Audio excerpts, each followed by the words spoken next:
আচ্ছা, ক্ষমতার দম্ভ যখন একেবারে আকাশ ছুঁয়ে ফেলে, তখন তার পতনটা ঠিক কতটা ভয়ঙ্কর হতে পারে বলুন তো? ইতিহাসে কিন্তু এমন অনেক গল্প আছে যা আমাদের এই শিক্ষাটা দেয়। তো আজকে আমরা ঠিক এমনই এক জালিম বাদশা আর তার পতনের কাহিনী শুনব। চলুন আমরা ফিরে যাই হাজার হাজার বছর পেছনে, বহু পুরনো এক সময়ে।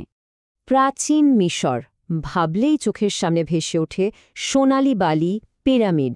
কিন্তু সেই সময়ে সেখানে রাজত্ব করছিল এক ভয়ঙ্কর, এক অত্যাচারী শাসক। তার অত্যাচারে বলা যায় সাধারণ মানুষের জীবনটা একদম দুর্বিষহ হয়ে উঠেছিল। আর সেই শাসকের নাম ইতিহাসের পাতায় সে পরিচিত ফিরাউন নামে। এমন একটা নাম যা শুনলেই মনে পড়ে তার সীমাহীন জুলুম আর অহংকারের কথা। কিন্তু জানেন, সে শুধু একজন রাজা হয়ে কিন্তু সন্তুষ্ট ছিল না। তার ঔদ্ধত্য, তার স্পর্ধা এতটাই বেড়ে গিয়েছিল যে সে নিজেকেই সবচেয়ে বড় প্রভু বা রব বলে দাবি করে বসেছিল। তার শাসনকাল ছিল একেবারে বিভীষিকাময়। দেশের মানুষকে সে প্রায় দাসে পরিণত করেছিল। তাদের ওপর চলত অকথ্য নির্যাতন। আর জানেন, তার এই নিষ্ঠুরতাটা সবথেকে বেশি ছিল বনি ইসরায়েল সম্প্রদায়ের উপর। নিষ্ঠুরতা কোন পর্যায়ে গিয়েছিল ভাবুন। সে তাদের ঘরে জন্ম নেওয়া ছোট্ট নিষ্পাপ ছেলে শিশুদেরও হত্যা করার নির্দেশ দিয়েছিল। কিন্তু একটা কথা আছে না, যে অন্ধকার যখন সবচেয়ে গভীর হয় ঠিক তখনই ভোরের আলো ফোটে। ঠিক সেইভাবেই আল্লাহর পক্ষ থেকে এলো এক আশার আলো। এলেন তারই পাঠানো এক মহান নবী। তিনি আর কেউ নন, তিনি ছিলেন হজরত মুসা আলাইহিসসালাম। তাকে পাঠানো হয়েছিল এই সীমাহীন জুলুমের অবসান ঘটাতে আর মানুষকে দেখাতে মুক্তির একটা নতুন পথ।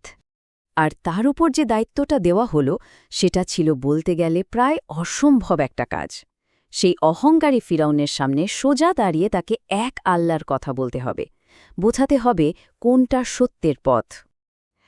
একবার শুধু দৃশ্যটা কল্পনা করুন তো, একজন মানুষ পৃথিবীর সবচেয়ে শক্তিশালী, সবচেয়ে অহংকারী এক শাসকের সামনে দাঁড়িয়ে তাকে সরাসরি চ্যালেঞ্জ করছেন। কি পরিমাণ সাহস আর ইমানের জোর থাকলে এটা করা সম্ভব, ভাবা যায়? তো সংঘাতটা ছিল একদম স্পষ্ট। একদিকে হজরত মুসা আলাহিসাল্লাম বলছেন, আল্লাহকে ভয় করো, মানুষের ওপর অত্যাচার বন্ধ করো। আর অন্যদিকে ক্ষমতার দম্ভে অন্ধ ফিরাউন কি জবাব দিচ্ছে? সে বলছে, আমিই তো তোমাদের সবচেয়ে বড় প্রভু। এই সত্যের কথা শুনে ফিরাউনের হোশ ফেরেনি, বরং ক্ষমতার অহংকারে অন্ধ হয়ে সে আরও হিংস্র হয়ে উঠল। তার অত্যাচার, তার জুলুম, সবকিছুর মাত্রা সে আরও বহু গুণ বাড়িয়ে দিল।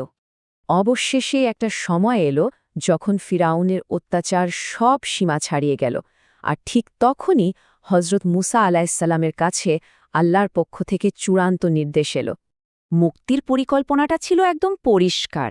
নির্দেশটা ছিল নিজের অনুসারীদের নিয়ে রাতের গভীরে সবার অলক্ষ্যে এই দেশ ছেড়ে চলে যেতে হবে। কিন্তু এত সাবধানতার পরেও ফিরাউনের গুপ্তচররা ঠিকই খবরটা পেয়ে গেল, আর সাথে সাথে সে তার বিশাল সেনাবাহিনী নিয়ে তাদের পিছু ধাওয়া করল। ভাবুন একবার, একদিকে প্রায় নিরস্ত্র কিছু মানুষ, আর অন্যদিকে রাজ্যের সেরা সুসজ্জিত সৈন্যদল। এক পর্যায়ে হজরত মুসা আলিহিসাল্লাম আর তার অনুসারীরা এমন এক জায়গায় এসে পৌঁছালেন যেখানে সামনে বিশাল উত্তাল সমুদ্র, আর ঠিক পেছনেই ফিরাউনের সেই ভয়ঙ্কর সেনাবাহিনী। পালানোর আর কোনো পথই খোলা নেই। এই ভয়ঙ্কর অবস্থা দেখে তো লোকেরা ভয়ে হতাশায় একদম ভেঙে পড়ল। তারা চিৎকার করে বলতে শুরু করল, আমরা তো ধরা পড়ে গেছি, এবার আর রক্ষা নেই।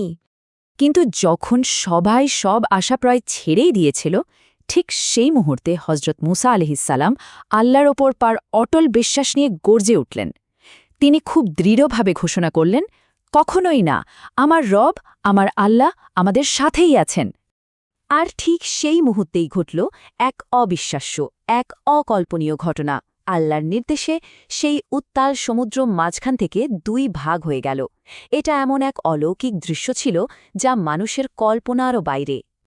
দেখতে দেখতে সমুদ্রের ঠিক মাঝখানে একটা শুকনো রাস্তা তৈরি হয়ে গেল, আর সেই রাস্তা দিয়েই হজরত মুসা আলাইসাল্লাম ও তার লোকেরা নিরাপদে অন্য পারে পৌঁছে গেলেন। এখন ভাবুন, এই অবিশ্বাস্য মৌজেজা বা অলৌকিক ঘটনা দেখেও ফেরাউনের অহংকার কিন্তু এক বিন্দুও কমল না। সে অহংকারে এতটাই অন্ধ হয়ে গিয়েছিল যে সে ভাবল এটাও বুঝি তারই ক্ষমতার অংশ, আর সেও তার বিশাল সেনাবাহিনী নিয়ে সেই শুকনো পথেই নেমে পড়ল। কিন্তু যেই না ফেরাউন আর তার বাহিনী সমুদ্রের ঠিক মাঝখানে এসে পৌঁছাল, ঠিক তখনই দুই দিকের পানির দেয়াল এক ভয়ঙ্কর গর্জনে ধসে পড়ে আবার এক হয়ে গেল। আর এক মুহূর্তের মধ্যে ফেরাউন আর তার বিশাল সেনাবাহিনী সবাই পানিতে ডুবে মারা গেল। তার অহংকার, তার ক্ষমতা, তার রাজত্ব, সবকিছু, হ্যাঁ সবকিছু এক নিমেষেই শেষ। এই ঘটনাটা আমাদের একটা জিনিস খুব স্পষ্টভাবে শিখিয়ে দেয়, তাই না? যে ক্ষমতার দম্ভ আর অহংকার যতই বড় হোক না কেন, তার পতন ঘটতে কিন্তু এক মুহূর্ত সময় লাগে না।